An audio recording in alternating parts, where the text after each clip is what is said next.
This channel does not promote any violent, harmful, or illegal activities. All content provided by this channel is meant for an educational purpose only.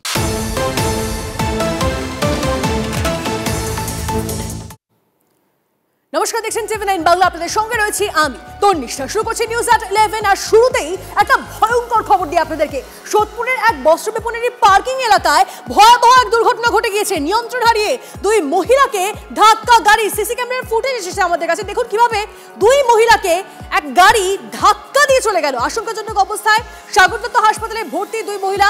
কথা বলবো আমাদের প্রতিনিধি অনন্ত আমাদের সঙ্গে রয়েছেন। অনন্ত, ঠিক কি ঘটেছিল ঘটনা? আমরা সিসি ক্যামেরার ফুটেজ দেখছি, এই ছবি তো ভয়ঙ্কর। মদ্যপ ছিলেন চালক, কি জানা যাচ্ছে এখন অবধি?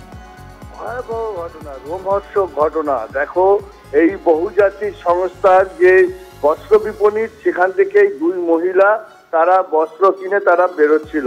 তখনই একটি গাড়ি, তাকে সাদা রঙের একটি গাড়ি, সেই গাড়িটাকে ধাক্কা মেরে উড়িয়ে দিয়ে তাকে প্রায় 25 ফুট দূরে ছুঁড়ে ফেলে দেয় এই গাড়িটি। চালককে গ্রেফতার করেছে খড়দা থানার পুলিশ এবং তাকে জিজ্ঞাসাবাদ করছে যে এই ঘটনা কেন হলো, সে মদ্যপ ছিল কিনা।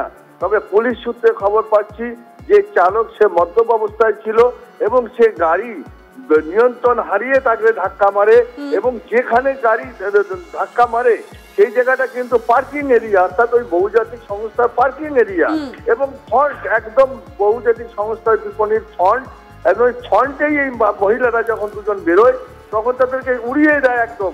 সেই রোমহর্ষক ঘটনা, সেই ছবি আমরা পেয়েছি, সেই ছবি আমরা দেখাচ্ছি। এবং এই ঘটনা যথেষ্টই ভয়াবহ ঘটনা, যে এই জায়গায় আরো বড় ঘটনা ঘটতে পারতো, যেহেতু ওখানে ঘনবসতি অঞ্চল এবং যে জায়গায় দোকান ওই মুহূর্তে সবাই বেরোচ্ছে, এখন কেনাকাটার বাজার, সেখানে বড় ঘটনা ঘটতে পারতো একদম, যেহেতু ওই সামনেই, অর্থাৎ বহুজাতিক বিপণীর সামনেই। একদম অনন্ত, আমরা সেই ছবি দেখাচ্ছি এবং সেই ছবি দেখতে পাচ্ছেন আমাদের দর্শকরা যে একদম একটা সরু জায়গা, একটা পার্কিং এরিয়া, সেখানে কত স্পিডে একটা গাড়ি চলছে এবং তারপর দুই মহিলা দুদিকে ছিটকে পড়লেন। মার্ক করে আমরা দেখাচ্ছি, দুজন দাঁড়িয়ে রয়েছেন, দেখুন গাড়িটা আসছে, এসে ধাক্কা, সজোরে ধাক্কা, এবং দুই মহিলা আশঙ্কাজনক অবস্থায় এই মুহূর্তে হাসপাতালে ভর্তি বলে আমরা জানতে পারছি।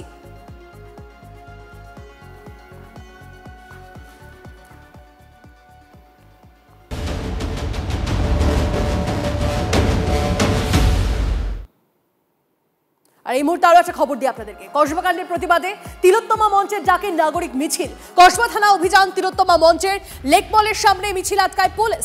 পুলিশের ব্যারিকেড ভেঙে এগোনোর চেষ্টা প্রতিবাদীদের সঙ্গে পুলিশের তুমুল ধস্তাধস্তি। মিছিলে সামিল আরজি কর আন্দোলনের সঙ্গে যুক্ত চিকিৎসকরাও।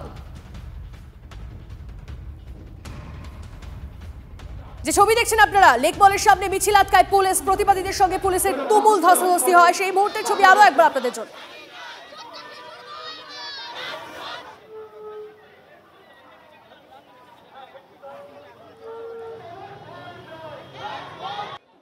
ওরা যদি মনে করে কি হলো এই ভাবনা নিয়ে নাগরিক সমাজ বেঁচে থাকবে, সেটা ওদের মূর্খতা।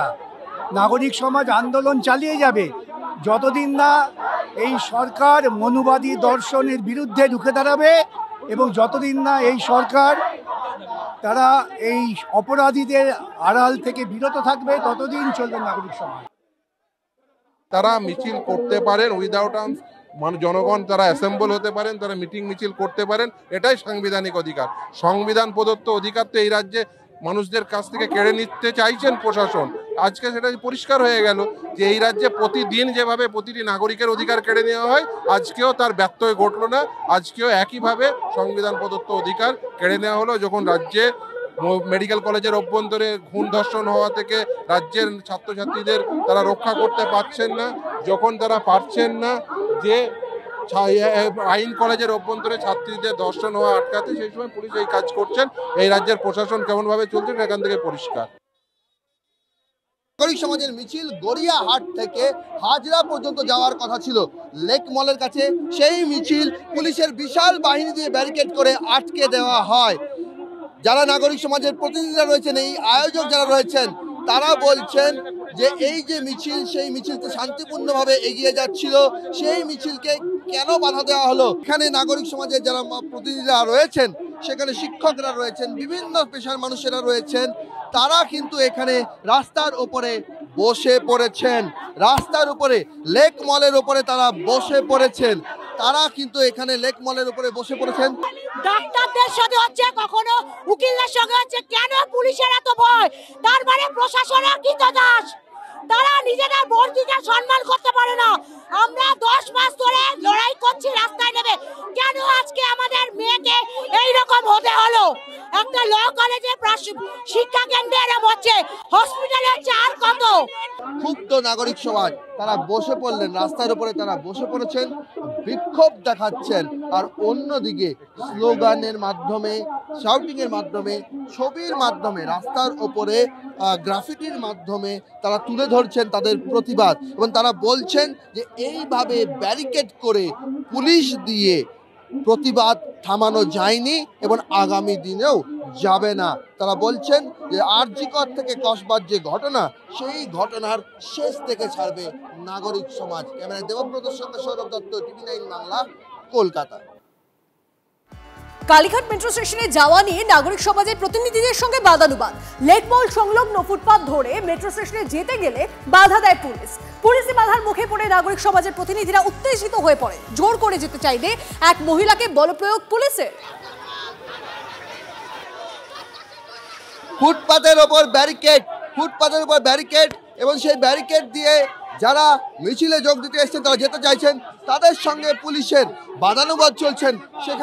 সেখানেই এক মহিলা, যিনি পুলিশকে বলেন যে তিনি যাবেন, তাকে টেনে হিচড়ে সরানো হয়।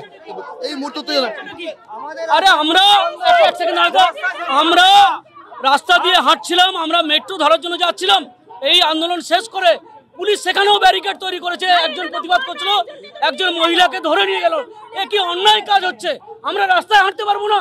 যারা মিছিলে যোগ দিতে এসেছিলেন নাগরিক সমাজের প্রতিনিধিরা, তাদের বক্তব্য হচ্ছে যে ফুটপাতের উপর দিয়ে তারা মেট্রো স্টেশন যেতে চাইছেন, কিন্তু সেই মেট্রো স্টেশন যেতেও বাধা দেওয়া হচ্ছে পুলিশের তরফে। যারা যেতে চাইছেন তাদেরকে ঠেলে সরিয়ে দেওয়া হচ্ছে। বাদানুবাদ, দীর্ঘ বাদানুবাদ চলছে।